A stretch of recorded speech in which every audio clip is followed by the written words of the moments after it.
From the unique Avians and Reavers through to the new Item Forge, included for free inside of Age of Wonders 4's Golem update, or back to the tomes of magic inside of Empires and Ashes, which truly lives up to its name with giant war machines and more. Welcome to Age of Wonders 4, and thanks to Paradox Interactive for sponsoring this video. You can check out Empires and Ashes, the new DLC, and Age of Wonders 4 below.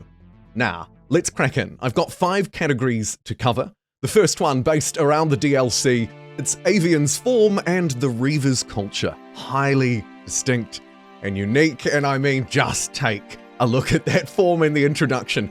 Unlike what we've seen for most of Age of Wonders 4's young history, the Avian form starts with 4 key traits. Inside of a trait system, by the way, that has been revamped a little bit as part of the Golem update, we start adaptable, elusive with sharp eyes, powerful, and light-footed too, the only one ranking at a 2 cost, 2 trait points. I decided to play around with it a little bit here because we also have the new dire bear mounts as part of Empires and Ashes, so I thought, you know what, I'll make some sacrifices. They are fairly expensive at 3 points, but I think totally worth it for the aesthetic alone. Let's move through now though and take a look at the Reaver culture, what has probably, undeniably, become my favorite.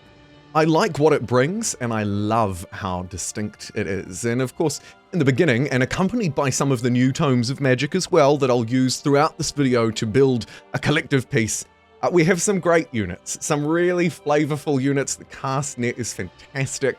Drilling into the detail a little bit, our units themselves focus in on marking targets, reducing evasion, stacking up to 5 times, and combining that with focused aggression, giving our attacks extra damage per stack of that marked effect on the target. Our downside is that we won't start the Whispering Stone with a -1. But Total War, no Imperium penalties for war without war justification on the income side, and crucially war spoils, our unique resource gathered only by the Reavers, by engaging in, of course, war. That's obviously what it's about. Now there are a couple of different ways to interact with this mechanic, gaining war spoils and then using them. To gain them, as you might imagine, it's about taking down units, and their tier will determine just how much of a war spoil you'll get, likewise population size on cities. And then when it comes to spending it, which we'll touch on and you'll see a little bit in just a moment, actually there's quite a lot of options, from diplomacy to get someone on side, through to trade, for example, using it instead of gold perhaps to leverage something out of an opponent, trading them the spoils of war instead of that crucial currency of yours. But that's not its only stop. You can also use it to recruit units after a successful battle, the spoils of war in this case granting me a support unit, and honestly, much needed, to be frank. There are lots of different ways that this system, again unique to this culture, can interact and change a game. I think it's a brilliant touch on a culture inside of Age of Wonders 4. And of course, when it comes to customization, our journey isn't quite done there. Here I'm opting to use the Reclaimers Society trait, which gives me Binding Essence, a resource that I'll use, the remains of magical items, inside of the brand new Item Forge from the start of the game, thanks to my Wizard's Tower being unlocked. Speaking of the Item Forge, one of the free updates included inside of the Golem patch for Age of Wonders 4, I think, again, not to sound like a bit of a broken record, and I know what you're thinking, it's a sponsored video, he's just saying nice things. No, actually, genuinely, this, very fun. It gives you a really impactful way, not only to get rid of some weapons you don't want, especially if you're not a dragon, but also to really customize the kind of things that you're getting. So, for example, here I've built the Colonel's Crown, a powerful item. I needed a crown, I didn't have one at all, so it's an opportunity to fill a bit of a blank spot. And as I mentioned earlier, everything from ponies to leather armor, though maybe not my best things, will be effectively sort of disenchanted.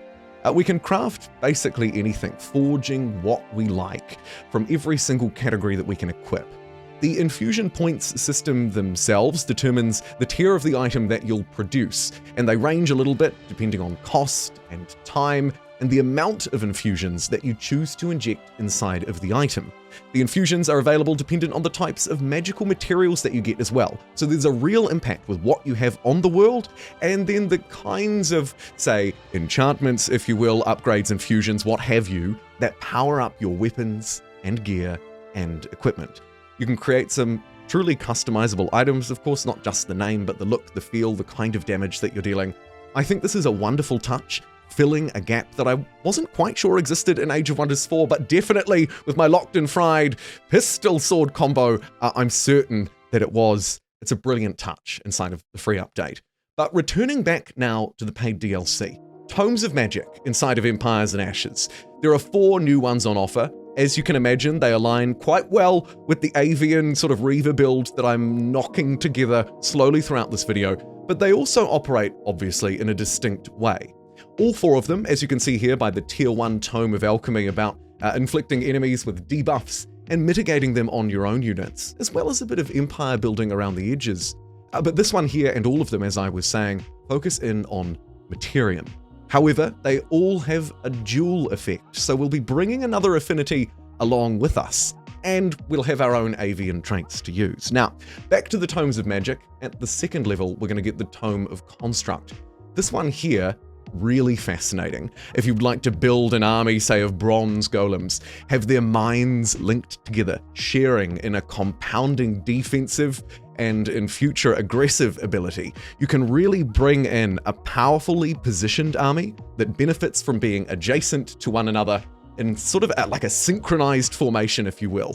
These upgrades, these unit enchantments go great with the kinds of things that you're probably already unlocking, and you'll find them quite useful as you come up against a variety of different enemies as well inside of this DLC.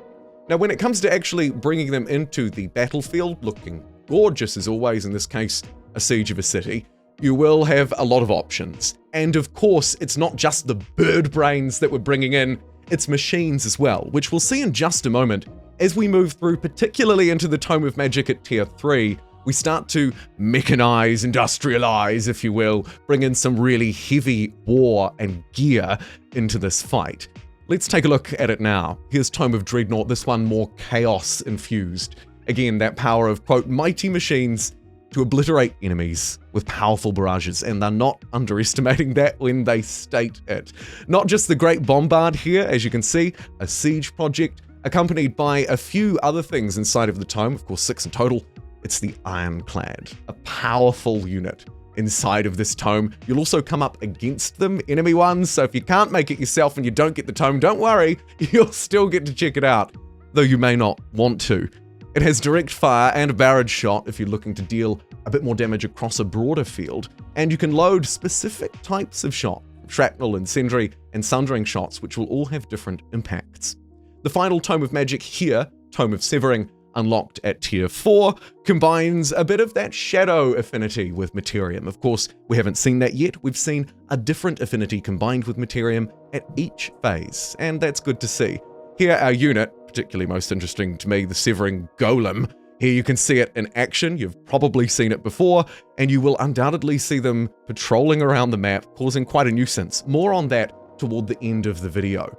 As you can see, on the battlefield, the machines don't disappoint, dealing a pretty reasonable amount of damage inside of this fairly lackluster formation of mine, to be frank, in this fight.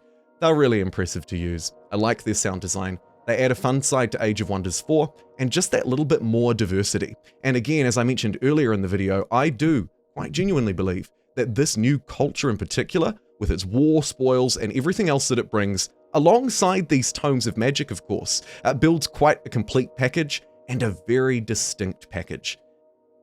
And of course, it comes together with everything else that we're building, the empire building side, upgrading our cities, or maybe siege equipment to go slightly more on the aggressive front. And the tomes are accompanied wonderfully by some more golem goodness, effectively some more world building, some quality of life improvements that I think you're really going to like. Water gameplay is seeing a bit of a revamp, and while not the focus of this video, I did want to quickly highlight a few things. Also, another wonderful thing to see, alongside intimidating my foe, part of the war spoils in the paid DLC, is this, cooperation, free to you and I in the Golem update. We can now send our vassals to a specific target, triggering that attack and pulling them into the fight that you want them to be in. Crucial to having them and to actually feeling the effect of their power within your empire. Or, of course, the trait system, the revamp that we talked about at the beginning of the video, also part of the Golem update. And I think that this reflects more broadly on some of the great overall improvements that we've seen, not just in this update, but in previous ones as well, to the Age of Wonders 4 base game and how it operates.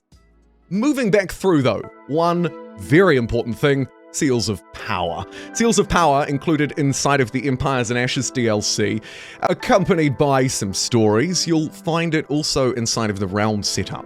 World Seals, this new victory condition, and you can fiddle with it a little bit, whether you'd like fewer seal points to be required for victory or more seal points to be required. If you're scratching your head and thinking, what are those? Maybe you didn't play Age of Wonders 3, where a very similar system was in place. Don't worry, we'll get to that. Of course, there are a couple of other miscellaneous customization options available here too, and in fitting with the theme of Empires and Ashes. Now, these seals can be found on the world map, and you could mistake them at first, if you're unfamiliar, with perhaps a wonder, because they might look a bit similar, though you'll find many of them more seals than players by default across the map.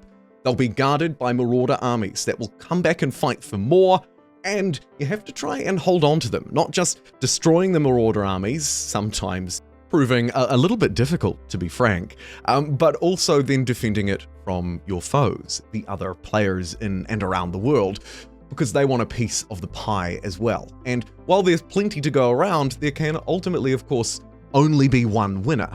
Now, it's not always going to be that easy. They're placed perhaps in slightly difficult positions. You'll have to try and build up a defense in and around them if you want to keep your armies healed, because once you capture them, you must then sit on them. You have to stay put and keep that seal under your control every turn.